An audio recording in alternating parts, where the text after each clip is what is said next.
l'artiste Inosby, qui vient pour la première fois livrer un concert à la ville de Bruxelles. Et je vais un peu vous parler de l'historique de cette rencontre qui est extraordinaire. Cette rencontre a commencé par une femme, c'est Carole Denis. Alors un jour, Carole devait organiser un concert au Congo, puis après elle revient et me dit, finalement moi je suis de Bruxelles et on a parlé, tu connais Inosby? Je sais qui ne connaît pas Inosby? Il va venir. Je dis, Carole, tu es sûre qu'il va venir? Oui, il va venir. Je dis, Carole, ne nous fais pas prendre des engagements et puis après on va commencer à dire concert allumé. Elle me dit, Lydia, il vient. Je dis, ok, il vient. Carole est présidente de l'ASBL Gunguna. Je vais un peu vous parler de son travail parce que vous allez vous dire, mais pourquoi la ville est impliquée dans ce concert? Carole travaille depuis plus de 10 ans à Bukavu, à l'est du Congo. Elle scolarise les enfants. Elle leur permet d'avoir une famille. Parce qu'elle a un orphelinat. Et je dis, mais Carole, toi, tu es organisatrice de concert. Productrice. Tu es productrice. Elle dit, on va produire. Mais comme dans notre communauté, il y a une richesse de talent, et je suis échine, j'ai un grand cabinet, donc j'ai ma collaboratrice qui me dit, on travaille toujours avec Picho. Picho, en tout cas, son travail, c'est produire. Carole fait de l'humanitaire. Je pense que demander à quelqu'un qui fait de l'humanitaire de produire, ce sera bien, mais ce sera mieux si on s'associe. Et c'est ce qui a été fait. Ouais. Et donc, on a travaillé avec Picho de Skin Pharma. Donc, c'est avec lui que Carole travaille. Et ils se sont associés pour travailler sur un concept de concert humanitaire. L'artiste Inosby, il est venu juste pour parler avec vous. C'est la première fois qu'il vient à Bruxelles. Et c'est important pour lui, je pense qu'il a un cœur pour les orphelins, il a un cœur pour les enfants. Vous avez déjà vu ce qu'il a fait au Congo, quand il y avait eu le volcan. Il a construit des maisons. Umoja pour la paix à l'Est. On n'est pas là juste pour danser. On n'est pas là juste pour faire la fête. On est là parce qu'on veut la paix à l'est du Congo. Inosby, par son chant, par ses danses, par sa prestation artistique, est un artisan de paix et il va appeler la paix. Alors s'il vous plaît, quand vous viendrez au concert du 1er décembre à la Madeleine, venez avec un esprit de paix, comme artisan de paix, parce qu'on vient pour la paix à l'est du Congo. Je pense que vous n'êtes pas venu m'écouter, mais c'était nécessaire que je puisse dresser le portrait du concept pour lequel on est là aujourd'hui. Merci pour ce mot d'introduction qui était, je pense, très très clair, ce qui nous laisse le temps d'appeler la promotrice, Madame Carole Denis. S'ouvre. Donc je m'appelle Carole Denis, je suis née à Bukavu, j'ai vécu la guerre de 96. En fait, j'ai vraiment l'expérience et je sais ce que la guerre au Congo, quand la guerre est arrivée, c'est que ça a causé. À partir de là, on a exilé ici en Belgique et 11 ans plus tard, je suis retournée au pays. J'étais déjà maman de 3 enfants et c'est comme ça que je me suis rendu vraiment compte de l'impact que cette guerre avait causé derrière nous quand on était déjà partis. À ce moment-là, quand je voyais les enfants dans la rue, en train de quémander, en train de demander de l'aide, je les identifiais automatiquement à mes enfants. J'étais beaucoup plus sensible. En retournant ici, c'est là que j'ai compris exactement que j'avais été touchée par ça. En fait, c'est là que tu comprends que tu commences un peu à déprimer. Tu revois les images, ça circule dans ton cerveau, dans ta tête, dans tes pensées, et tu te dis comment est-ce que je peux faire pour venir en aide à cette population-là. Gunguna n'était pas seule, on avait des femmes qui se sentaient aussi touchées et intéressées par ce projet-là, qui touchait particulièrement les enfants. Et c'est ainsi qu'en avançant, on s'est rendu compte que le projet, en fait, avançait. On a mis notre orphelinat en place. En mettant l'orphelinat en place, on a eu un deuxième problème qui surgissait. C'était quoi? La malnutrition des enfants. La malnutrition des enfants, et on s'est rendu compte que beaucoup d'enfants mouraient de faim. Mouraient de faim, vous savez, moi, à l'époque, ici, je regardais sur les réseaux sociaux, je voyais des enfants. Quand vous regardez un enfant, vous voyez un peu les côtes, les os sur la peau. Vous vous dites, ah ben non, ça c'est du montage, ça n'existera vraiment pas. Quand je j'ai vu ça pour la première fois à Goma, j'ai dit waouh, c'est vraiment vrai, ça existe pour des vrais. Et à ce moment-là, on s'est dit qu'est-ce qu'on doit faire. Pour arriver à atteindre les objectifs de Gunguna, il me fallait absolument du renfort. On m'a dit, il y a un jeune homme qui est né un an après la guerre et qui défend son pays en héros. Dans toutes ses chansons, depuis qu'il est né, il ne parle que de ça. C'est pas seulement un concert, mais avec tout ce qu'il y a derrière, toute cette vision qui est très positive. Et pour notre communauté, pour nos enfants, imaginez si nous avons plusieurs Madame Carole, nous avons plusieurs personnes qui ont cette volonté d'agir comme ça. Mais je suis déjà convaincu que cet événement vaut vraiment votre attention. Donc merci infiniment. Merci beaucoup. Je vais juste rappeler les objectifs du concert avant de pouvoir passer les questions comme ça. Peut-être qu'on va y répondre déjà si vous en avez. Donc, ériger un centre nutritionnel et psychologique pour les enfants souffrant de malnutrition et pour offrir une assistance ciblée à ces enfants-là. Parce qu'au-delà d'avoir un orphelinat ou de leur donner l'assistance, d'avoir une maison pour eux, etc., ils doivent manger et même se faire soigner.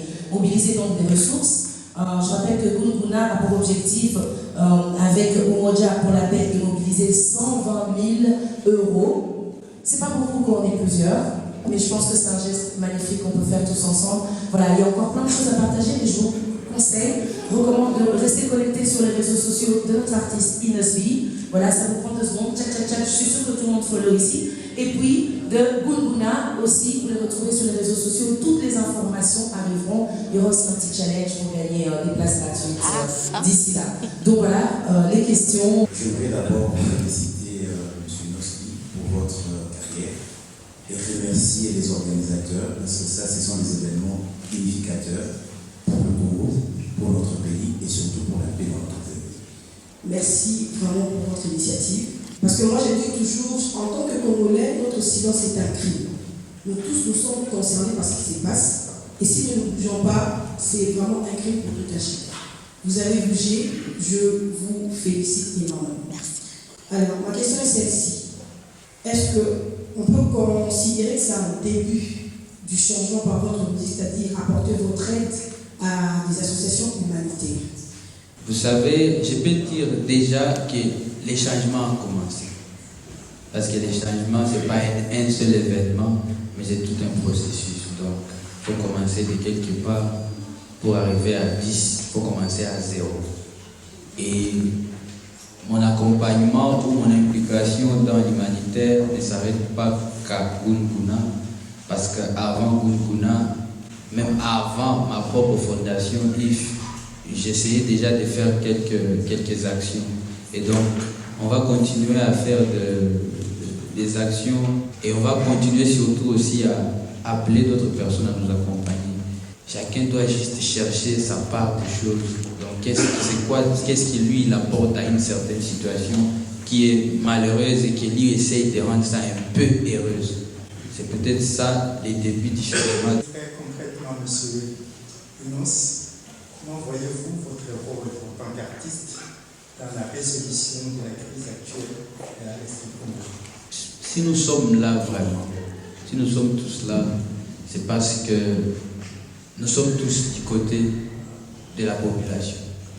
Nous sommes tous du côté du peuple et c'est quand on se rend compte qu'on n'a pas beaucoup de solutions qu'on se rend aussi, qu'on se sent obligé de faire notre part. Nous, par exemple, moi je suis artiste et le seul rôle que je peux jouer, c'est d'influencer cette bonne volonté. Je ne peux pas faire au-delà de ça parce qu'il faut aussi avoir le pouvoir d'aller au-delà. J'espère que vous êtes satisfait de ma réponse. En tant qu'artiste, en tout cas, je vois l'importance de mon rôle d'influencer la bonne volonté pour que de ma part je fasse quelque chose, de votre part aussi vous fassiez quelque chose. Est-ce que, en tant qu'artiste engagé, vous êtes prêt à rencontrer les combattants? Moi personnellement, j'ai toujours beaucoup respecté votre lutte et je suis prêt à rencontrer et les combattants et les artistes. Parce que si on doit faire quelque chose au nom de notre patrie, je ne vois pas où je peux me mettre des limites de nos papas, nos mamans qui sont aussi combattants. En tout cas, j'ai toujours respecté votre lutte. La seule chose que nous, par exemple, qui nous mettait souvent mal à l'aise, c'est quand il y a des gens qui peut-être n'avaient pas votre vision, mais qui se faisaient passer derrière votre nom et qui salissaient votre réputation avec peut-être des insultes ou des actes qui ne sont pas propres. Et pourtant, vous-même, à la base, vous avez une vision qui est claire, qui est de défendre et de prêcher surtout ce qui se passe au pays. Donc moi, en tout cas, je suis prêt à rencontrer et des combattants et des artistes tant que nous faisons quelque chose pour construire. Et puis, comme je l'ai dit, c'est un peu la même chose. Chacun doit faire sa part. Et notre pays a toujours été connu avec une richesse qui est tirée. Et si pendant plusieurs années, on n'avait pas cette facilité, par exemple, de continuer à nous exporter, parce qu'il y avait cette guerre-là qui a beaucoup impacté notre culture, à un moment donné, moi, ça me fait énormément plaisir quand j'entends des nouvelles comme ça. Merci beaucoup d'être là avec nous ce soir.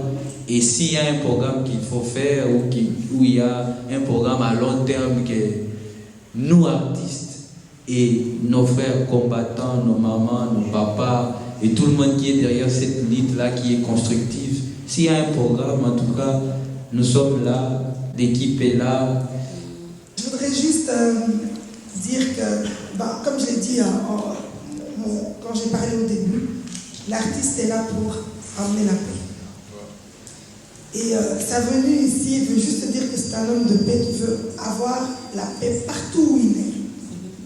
Donc il faut juste rassurer toutes les personnes que, il y a certaines personnes qui ne sont pas dans le conflit, qui ne sont pas dans les polémiques, qui sont dans leur art et dans une volonté optimiste d'emmener la paix dans une dimension locale au Congo, dans une dimension internationale, entre nous aussi ici, la diaspora. Donc vraiment, je voulais juste dire à l'artiste que j'ai beaucoup aimé sa réponse, elle est sage et elle représente vraiment ce qu'il est aujourd'hui. Umoja pour la paix veut simplement dire ensemble pour la paix. Donc, c'est nous tous pour la paix. Mara FM et sous la Wapala. Merci, bienvenue à Bruxelles avec nos. Le fait d'avoir une naissance dans une famille de musiciens, le fait d'avoir vécu en partie aux États-Unis, est-ce que tous ces éléments qui sont à la base de votre réussite, et quelle est la valeur ajoutée des États-Unis sur le travail artistique que vous menez? Je parle anglais. Non, mais sérieusement,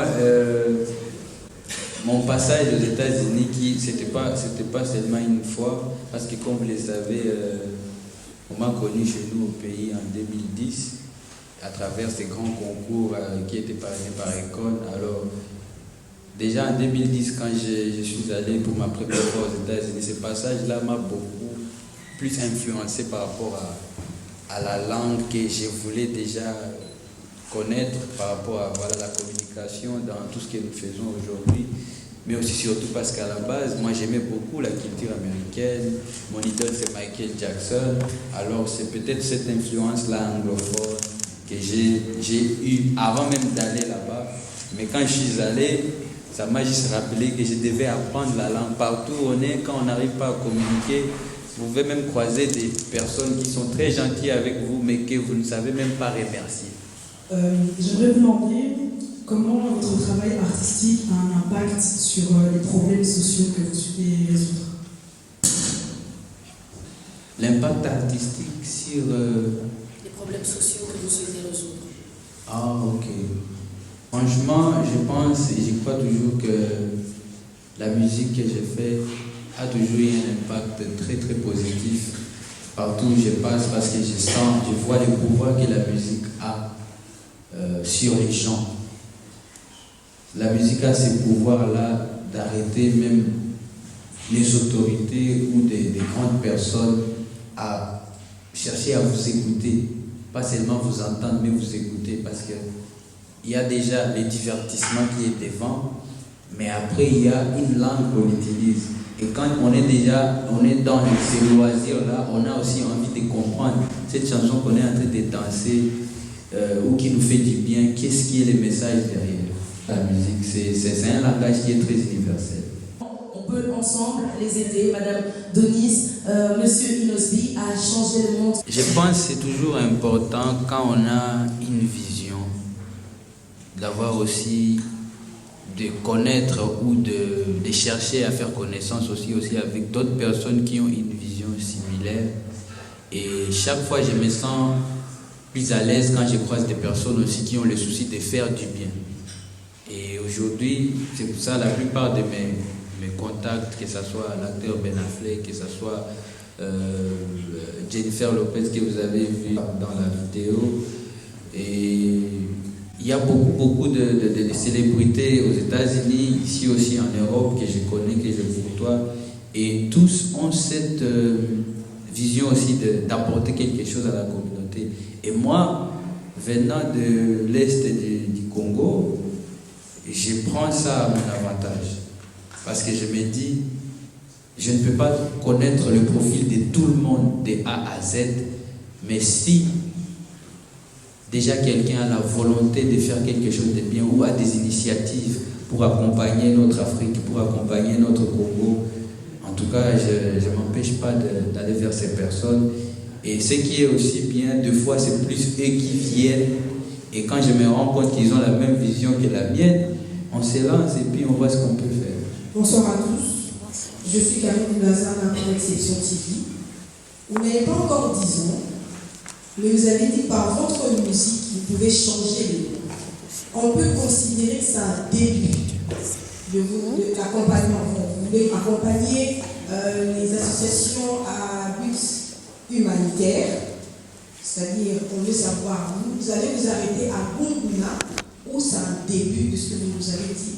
Donc, pour moi, les changements ont commencé parce que, en grandissant aussi, c'est vrai, quand j'étais gamin, je l'ai dit si facilement, mais vous savez, la réalité de la vie, quand on grandit, on se rend compte maintenant qu'il y a du travail à faire. Et c'est en faisant des choses qu'on se découvre, qu'on se rencontre et puis qu'on s'accompagne. Je voudrais juste vous dire qu'un ticket acheté, c'est une vie sauvée. Donc, achetons des tickets, offrons des tickets, soyons présents. Vous avez retenu la date du concert? 1er décembre, ok. Donc, une place achetée est une vie sauvée. Je pense que c'était très clair. Voilà.